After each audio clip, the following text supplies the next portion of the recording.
Reut, thank you very much for coming today. You flew up this morning from Eilat, where you're temporarily housed now with your children.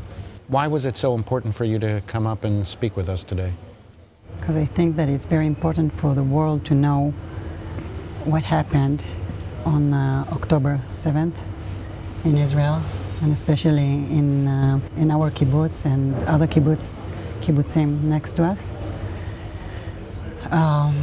We really need your help. We need you to know the real story of ours and not what others tell you.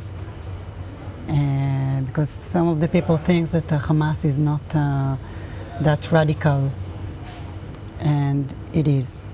Everybody saw what they did, and I'm here today to tell you what they did to my family and how you can maybe assist to rebuild our kibbutz that was ruined back in... So tell us about October 7th.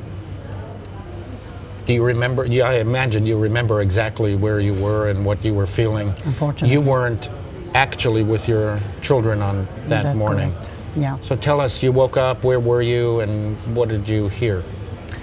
So I woke up at this Saturday, October 7th, and I was away from home. I was staying with a friend of mine in the center of, next to Tel Aviv. And then I saw the sirens start, and when I heard the siren, we went back in the elevator and opened the TV, and we saw all these alerts on the TV, and there was still Simchat Torah,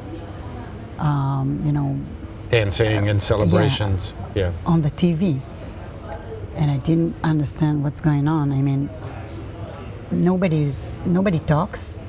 It's just, the alerts on the TV. And then I started to receive phone calls from a friend of mine and my daughter. I have three kids. My daughter is 13 years old. She was not at home at that moment. She slept over her friend 15 minutes from the kibbutz in Ein Absor, and she wrote me a text. She texted me a message, "How are you, mommy?" etc. And I said, we have some sirens here, but everything is fine, and I'm in the safe place. I'm okay. And they've had sirens where you were for years. So at first, did you think it was just more sirens that you didn't imagine that something like this would happen? No. And I don't think that there's anyone who did imagine that. So I texted to my daughter if she's fine, and she said, yeah, I'm fine, but I'm afraid because there's a terrorist next to the house. Where she was staying? Yeah, where she was staying.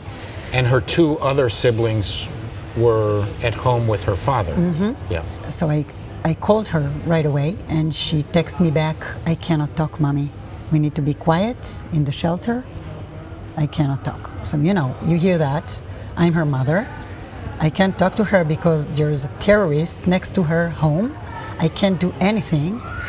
It's like, I felt like, I cannot do a thing. It's frustrating. Did it ever enter your mind that there would be a terrorist walking on the grounds of... Never. I took this text message, I copy and paste it to my husband, Dvir. And I asked him, Dvir, what's going on? I mean, just for you to know, Leah is fine. She's fine. Don't worry. But what's going on with you guys? And he said, you don't want to know. I mean, there's a heavy, shooting in the kibbutz. So where were they? Were they were in the shelter too? Yeah. And then I told him, don't worry, Leah is safe. The mother of her friend is taking care of her. They're in the shelter. And then I got a message back. Mommy, it's Daria. Dad has been murdered. Stav as well. Stav was his girlfriend. Help. 3 short messages from Dvir's phone that my daughter wrote to me. How old was she? 10. How old is she? 10? Daria is 10 years old. And she was with her younger brother? Levi, he is 8.5 years old. And when I got this message, I called her right back. And she was under the blanket, talking to me, whispering. I asked her, Daria, what's going on? What happened? And she said, we heard the noise from outside. And Daddy took the axe. He opened the door. Because he heard that terrorists were Yeah. outside and he wanted to protect his children? That's right. And I assume, I cannot tell, because Dvir unfortunately is not alive, but I assume that he didn't even want them to see the battle, He didn't know how many terrorists were out there. No, Do you know what happened? Do you know how he was killed? yeah. He was walking on the hall. It's like a short hall. And then he was hiding and waiting for them. When they came in, he took the axe and hurt the terrorist. He shot him all over his body. Dvir fell down on, on the bathroom. I mean, everything was broken. And then they shot Stav as well.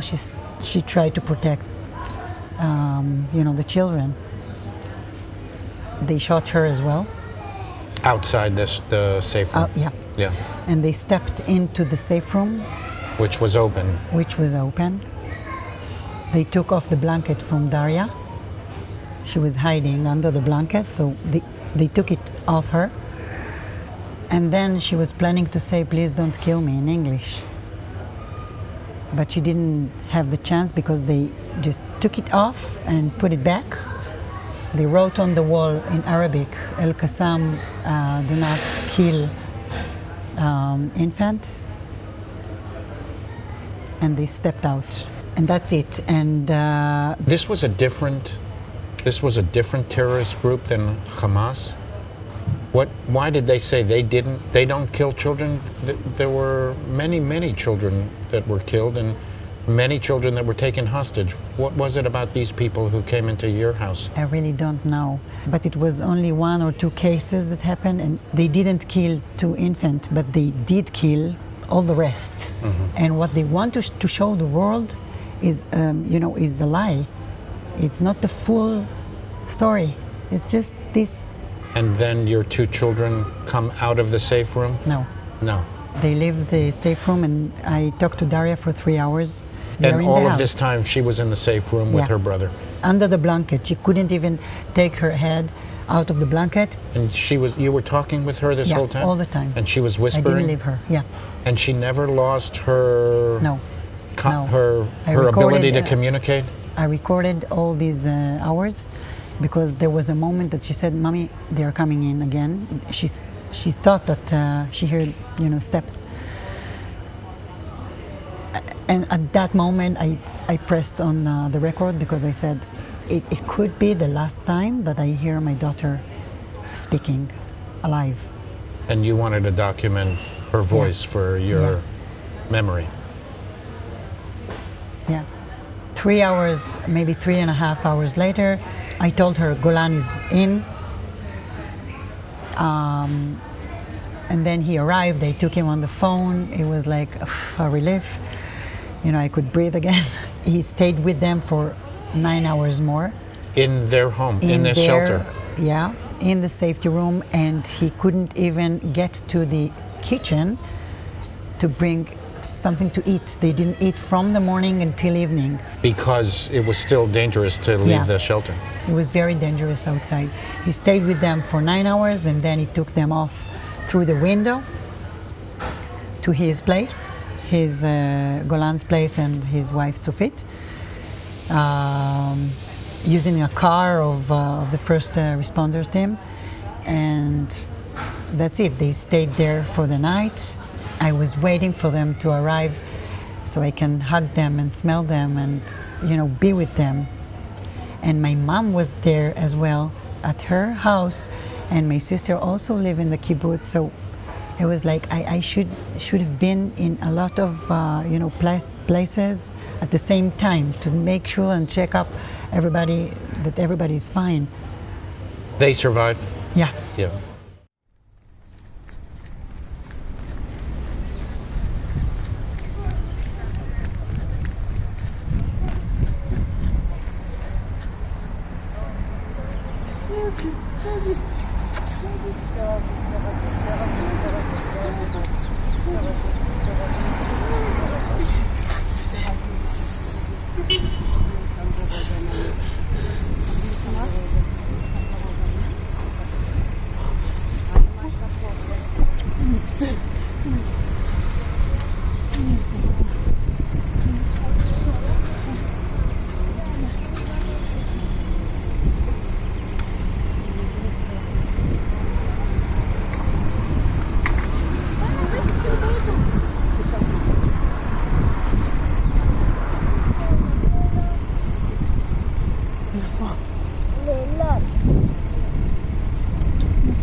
What do you want us to know about Hamas and about Palestinian society? Are you familiar with ISIS? You think Hamas and ISIS are the same thing? Exactly the same. And I think that the world didn't understand that until this point. We didn't understand that as well. They had plans, they knew exactly where we live. Can I ask you, how did they know exactly where? How did they have this information? Because they had, the Ashrat Knisa. They had permits to enter Yeah. Israel. And were they working on your kibbutz? In our kibbutz, in Be'eri, in Nir Oz, we knew some of them. They were telling, they were the one who built our safety room. So they knew all this information They knew about the kibbutz. everything. And they gave it to Hamas. So when Hamas entered the kibbutz, they knew exactly what they were looking for. Exactly. They knew where people lived. Exactly. In which houses. They had maps of the schools, of a specific person that they wanted from the army or anything like that, They knew who was in the army, where he lived, and they had a plan to either kill him or take him hostage and gain intelligence. And they got that information from people who worked in the kibbutz. Yeah. And I don't think that anyone could imagine that they will kidnap kids and women. I mean, it's not like a war when we have our army against theirs, Hamas, okay, or jihad or whatever. It's like innocent people who just wanted to live in peace. The most of the people next to me, next to my house, we just want peace, and our opinion of them is like, okay, we should live together. We shouldn't have, we shouldn't have a war between us. Do you think that that's possible now? Yes. Do you still believe in Yes. peace, and you think that's Yes. possible in If the Hamas next? won't be there, Hamas So you think must be eliminated, and the sooner the better. And we need the world to help us with that, to understand that. And I mean, it's like 20 years that they've been shooting on us, and I don't think that there's any country in the world that will let it happen. You're in Eilat now. The kibbutz. I'm a refugee. You're a refugee. That also is important for people in the West and American Jews to understand.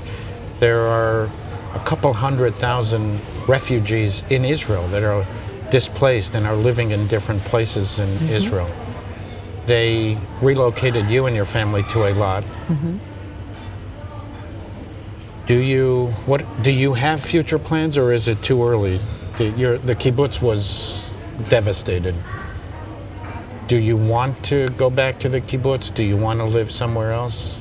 I want to live in the kibbutz, to live there. Dvir was buried there intentionally. It's our home. We won't leave our home. Now it's for us it's temporary, but you know, we're in the middle of the war. We don't know how much time it will take, and we don't know what will happen to Israel. So, you know, I'm a positive person, but I cannot know what will happen. I can only tell you what I want to happen. What do you want to happen? I want Hamas to be eliminated. I want all the hostages to come back home alive. I want peace. I want to live in my home, peace and quiet. So your intention is to go back to the kibbutz, Of course, rebuild the kibbutz, rebuild your lives. It was described as 95% paradise and 5% with Hamas missiles. Is that what you think? It was a beautiful life. it was 100% heaven, Heavenly, 100%. 100%. Reut, I want to thank you, first of all, for who you are and what you believe and your heroism. And I can't imagine, as I said, I can't imagine responding in the way that your children responded with such calmness and courage. And I grieve for what happened to you and your family, and you have many friends from the kibbutz who were killed, many who are hostages now. Pray for the souls of those who are dead and the well-being and the restoration of the hostages. And for our soldiers.